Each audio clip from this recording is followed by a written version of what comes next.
हमनी के संस्कृति, हमनी के संस्कार सदा रहे हमनी के साथ। भारत के महान ग्रंथ और काव्य सब के संपूर्ण संकलन सब्सक्राइब करें तिलक।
ऐसा विश्वास रखा तू? हाँ, हमके विश्वास बा, हमके विश्वास बा कि सुख के दिन अवश्य आई। बाकी हमरा जीते जी ना आई शायद। अपना कृष्ण से कहीं कि मरे से पहले हमके सुख के एक दिन तो दिखा दे। आपन प्रभु से इतना तो कह दे ही। उनका कहे के का आवश्यकता बा? वो तो स्वयं ही सब कुछ देख रहल बाड़न। उनका पर विश्वास रखा और उनका मर्जी पर सब कुछ छोड़ दा। श्री कृष्ण, श्री कृष्ण, श्री कृष्ण, श्री कृष्ण। देवी, अब आपके सुदामा के बारे में कहा राय बा? प्रभु, आपके सुदामा महान बाड़न। हाँ देवी, उस संसार के एगो श्रेष्ठ और महान व्यक्ति बाड़न। वो एगो महान योगी बाड़न। संसार के सब बंधन तोड़ के वो एगो सन्यासी भी हो सकेलन। बाकी जेकरा से वो ब्याह कैलन, ओह पत्नी और लइकन के जिम्मेदारी छोड़ के वो मोक्ष भी नइखन पावल चाहत। मन से वैरागी होके भी वो घर गृहस्थी के अपन कर्तव्य निभा रहल बाड़न। उनका चारों तरफ असंतोष ही असंतोष बा। फिर भी सुदामा विचलित नइखन होत। वो स्थित प्रग योगी हवन देवी। ये ऐसा स्थिति है जे देवता लोग के भी प्राप्त ना होके। प्रभु, पृथ्वी लोग तो मोह के माया जाल हो। हाँ, सुदामा के एह माया जाल के मोह नहीं के भाई। देवी, सुदामा निर्मोही हवन। कौनो भी चीज के उनका मोह होई कैसे? फिर भी ऊ देखा, उनका खातिर एगो नया मोह जाल पालकी में बैठ के आ रहल बा।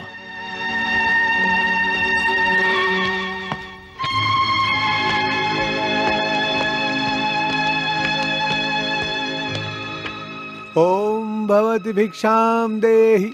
रुका रुका रुका, पालकी रोका।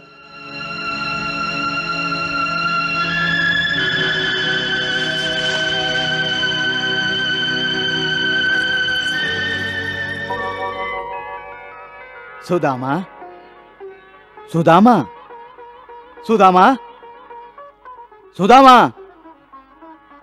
आवा,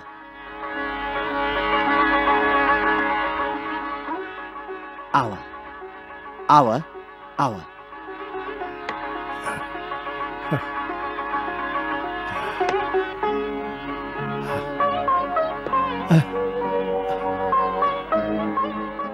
अरे चक्रधर, तू बाड़ा? हाँ, हम हैं, हम चक्रधर, तुहार मित्र। हाँ चक्रधर, तो के पालकी में देख के संतोष भइल हमके। और तोहके झोरी फैला के भिक्षा मांगत देख के हमके संतोष ना भइल मित्र। चक्रधर, हम कौनो अनुचित काम तो नहीं की करत। ब्राह्मण है, पूजा पाठ करके जजमान जे दक्षिणा देश उलिहल ब्राह्मण के धर्म है। चक्रधर, 5 घर जाके भिक्षा मांगत है और ये उचित भी बा। अगर छठा घर में जाके भिक्षा मांगती तो ये अधर्म होई, और ये तो हम करवे ना करी। चक्रधर, पहले तू तो हमरा तरह हमरा साथे 5 घर में जाके भिक्षा मांगत रहा। तू हमरा तरह पूजा पाठ करत रहा। बाकी अब हम तोहरा जैसन भिक्षा ना मांगे सुदामा। तू खुदे देख ल, तोहरा में और हमरा में कितना अंतर बा। आज हमके पालकी के सम्मान मिलल बा, और तू आज भी 5 घर के सामने झोरी फैला के ओम भवति भिक्षाम देहि मंत्र के जाप करेला। ब्राह्मण के यह धर्म है चक्रधर। धर्म अधर्म के बात करत रहबा तक कुछ भी ना पा सकबा। हमरा ओरी देखा, हम सिर्फ राजा के दरबार में हाथ फैलाइला। आज हम और हमार परिवार सुखी बा। तू हमार बात मान ला, दरबार में हाजिर हो जा और राजा के गुण के वर्णन करा और सोना के मोहर के दक्षिणा प्राप्त करा। श्री कृष्ण, श्री कृष्ण। और तुहार प्रारब्ध बदले के चमत्कार इस सोना के मोहर ही कर सकेला। जिसे तुहार प्रारब्ध के सोना के मोहर बदल दे ले बा। तू ठीक कहा तारा, ठीक कहा तारा। ना ना चक्रधर, सोना के मोहर से तुहार प्रारब्ध ना, तू जरूर बदल गईल बड़ा। तुहार बात से ऐसा लागत था कि तुहार बुद्धि भ्रष्ट हो गईल बा। हम लोग के ग्रंथ कहेला कि राजा ईश्वर के अंश होलन, बाकी ईश्वर ना होखस। ऐसे ईश्वर के गुणगान करा, ईश्वर के भक्ति करा। लोगन के भक्ति योग के मार्ग दिखावल ब्राह्मण के धर्म है। राजा के सामने सोना के मोहर के लालच में हाथ फैलावल ब्राह्मण के धर्म ना है चक्रधर। सुदामा, भावना के सपना मत देखा, कुछ सांसारिक ज्ञान के बात करा। सांसारिक ज्ञान के बात। हम ज्ञान के ही बात करत हैं चक्रधर। शास्त्र कहेला कि ब्राह्मण ब्राह्म जानेला, यही से ओकरा ब्राह्मण कहल जाला। और वो ब्रह्म जानेला, यही से कोनो राजा के दरबार में ब्राह्मण के स्थान गुरु के पद पर होला। वो राजा के झूठा प्रशंसा करे वाला भाण ना होला। राजा के शिक्षा दिहल ही ब्राह्मण के धर्म हा। यदि राजा के प्रशंसा करे खातिर ब्राह्मण राजा के लगे जौन गुण नहीं खे ओकर गान करे लागे त ब्रह्मत्व ओकर नष्ट हो जाला। तोहार तो बुद्धि भ्रष्ट हो गई बा सुदामा। शायद यही से तू वैसन बात कर रहल बाड़ा। हाँ, यदि तोहरा प्रारब्ध में मृत्यु तक भीख मांगत जिए के लिखल बा तो केहू कुछ ना कर सकेला, कुछ ना कर सकेला। चला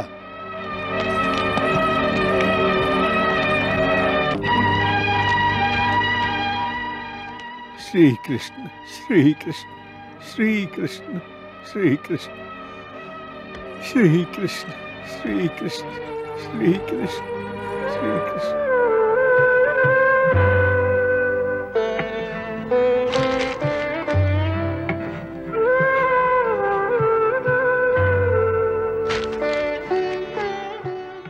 कृष्ण श्री कृष्ण श्री कृष्ण।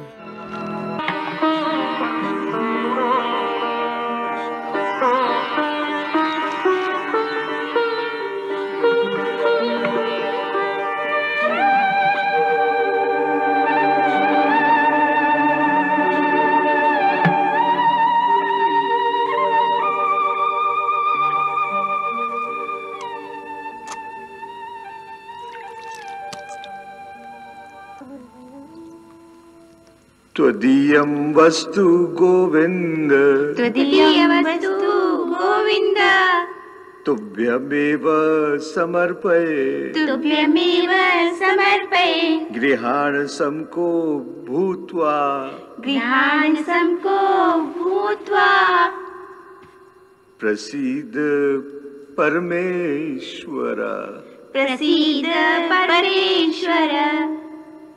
जय श्री कृष्ण श्री कृष्ण श्री कृष्ण।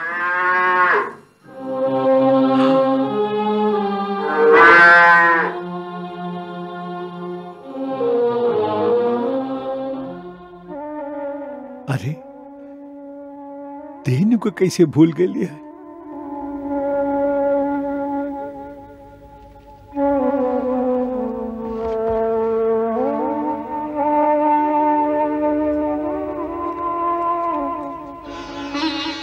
हम धेनु के ओकर हिस्सा दे के आवत है।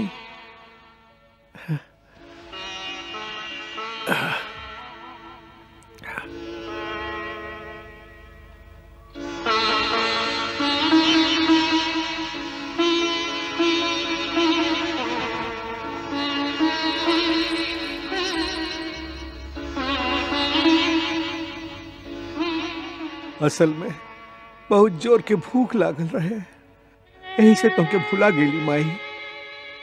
हमके माफ करती ही माई।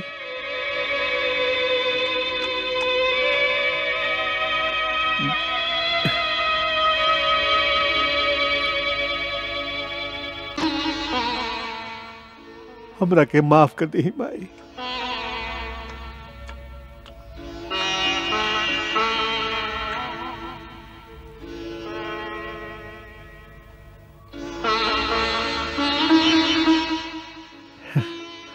श्री कृष्ण श्री कृष्ण श्री कृष्ण श्री कृष्ण श्री।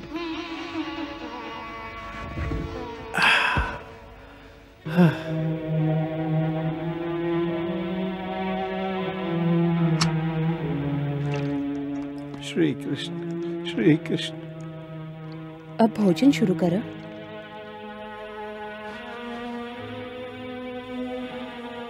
सर्वे भवन्तु सुखिनः, सर्वे भवन्तु सुखिनः, सर्वे सन्तु निरामया, सर्वे सन्तु निरामया, सर्वे भद्राणि पश्यन्तु सर्वे भद्राणि पश्यन्तु मा कश्चित् दुःखभाग् भवेत् मा कश्चित् दुःखभाग् भवेत्। जय श्री कृष्ण। शुरू करो। वसुंधरे तू हमरा साथे भोजन करा। हाँ माई, तू हो हम लोग के साथे भोजन कर ना। हाँ हाँ, हम खात हई, तू भोजन शुरू कर।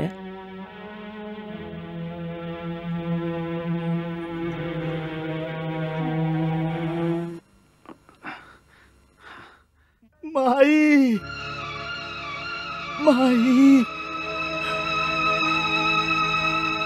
बहुत दिन से भूखाइल हैं, भोजन देव तो भगवान आपके भला करिए।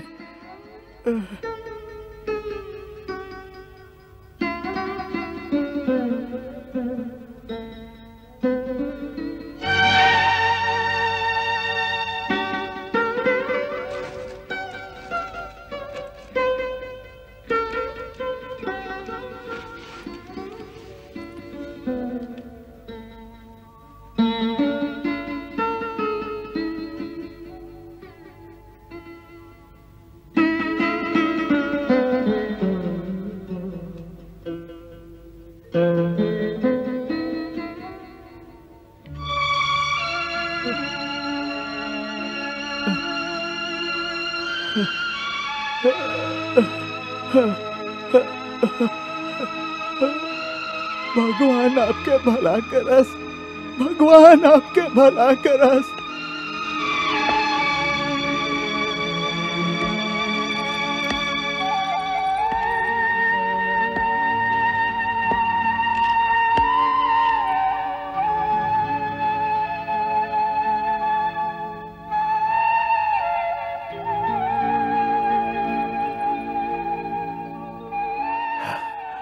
श्री कृष्ण। हाँ।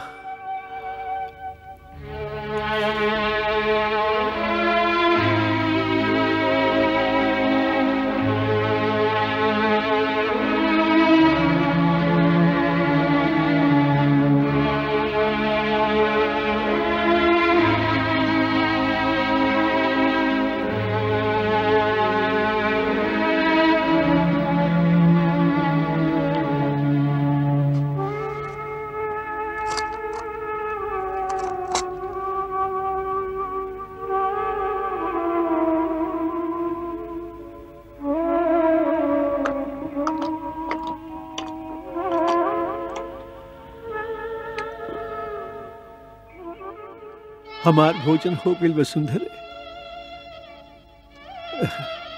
श्री कृष्ण श्री कृष्ण श्री कृष्ण श्री कृष्ण श्री कृष्ण श्री कृष्ण।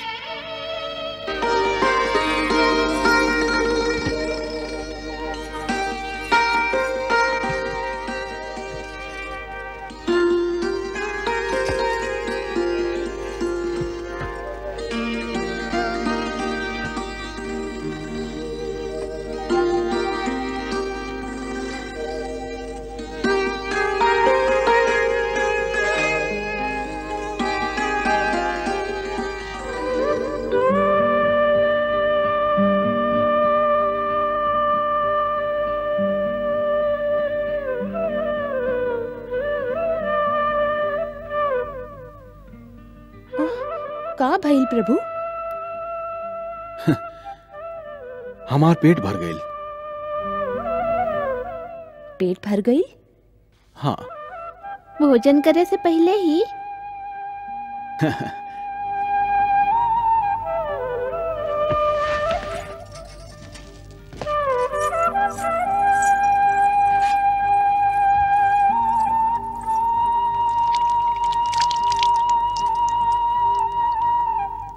असली बात का बा प्रभु? जब हमार भक्त भोजन ना कैलस तो हम कैसे भोजन कर सकिले? के भोजन ना कैलस वासुदेव? सुदामा। ई सुदामा के ह और उ भोजन काहे ना कैलन? सुदामा एगो गरीब ब्राह्मण हवन। उ और उनकर परिवार के संपूर्ण भोजन हर दिन नइखे मिलत।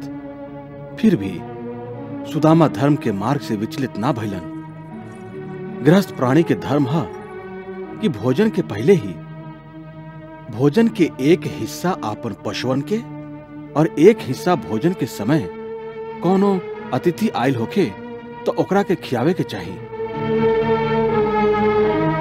और आज सुदामा यह कैलन और अतिथि के देला के बाद स्वयं सुदामा खातिर कुछ ना बाचल। यह होला धर्म पालन।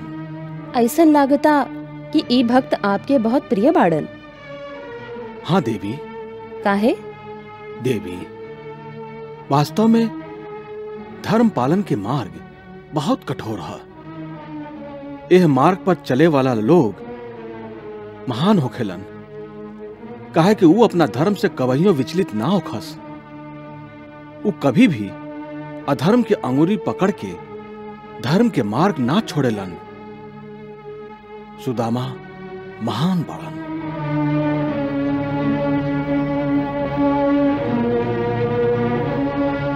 सत्यभामा, सुदामा जैसन भक्त अपना भक्ति से और धर्म पालन के कारण भक्त के पद इतना ऊंचा कर देवेलन कि कभी कभी तो भक्त और भगवान में कोनो अंतर ही ना रह जाला। यही कारण से सुदामा हमके बहुत प्रिय लागलन। का अर्जुन से भी ज्यादा सुदामा प्रिय बाड़न?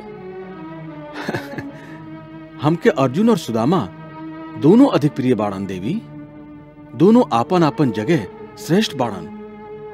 दोनों आपन आपन कर्तव्य पालन मन से करेलन। और सुदामा तो हमार गुरु बंधु भी हवन। हमने दोनों बचपन में सांदीपनी मुनि के आश्रम में साथे साथे अध्ययन करत रही जा। ए कारण सुदामा हमार मित्र भी हवन। फिर आपके मित्र कबो आपसे मिले द्वारका काहे ना आइलन? सत्यभामा, सुदामा एगो गरीब ब्राह्मण रहन और हम एगो राजकुमार। लेकिन सांदीपनी मुनि के आश्रम में राजा होखे की रंग सबके एक ही स्थान रहे। हम राजपुत्र हैं और सुदामा एगो गरीब ब्राह्मण के बेटा। फिर भी हमनी दोनों में कोनो अंतर ना रहे। हमरा मन में ता अबहियों नहीं खे। द्वारकाधीश, जब आपके मन में कौनो दुविधा नहीं खे तो उनका मन में दुविधा काहे बा? फिर सुदामा आपसे मिले काहे ना आवेलन? उनकर दुविधा ई बा कि वो हमरा संगे दूगो रिश्ता रखेलन, एगो भक्त के और एगो मित्र के। भक्त के तौर पर तो उनका कौनो दुविधा नहीं है, लेकिन मित्र के तौर पर उनकर अहम जागृत हो जाला। वो एक ही कविता पढ़त रहेलन कि विपत्ति पड़ल पर द्वार मित्र के न जाई। विपत्ति पड़ल पर द्वार मित्र के न जाई। बाकी का सुदामा मित्रता के धर्म ना जानेलन? ना सत्यभामा, सुदामा सब धर्म जानेलन। लेकिन परिस्थिति के कारण सुदामा दुविधा में फंस गई बाड़न। एक तरफ वो मित्र से कुछ मांगल नइखन चाहत, दूसरा तरफ अपना परिवार के पालन भी करे के बा। वो तो उनकर धर्म बा। उनका यही बात के दुख बा कि वो परिवार के पालन पोषण ठीक तरह से करे में असफल हो रहल बाड़न। फिर भी वो आपके पास काहे ना आवेलन? ऐसे कि उनका मन में शंका बा कि कृष्ण जे उनकर बाल सखा भी हवन, अब द्वारकाधीश हो गईला के बाद गरीब सुदामा के पहचानी है कि ना।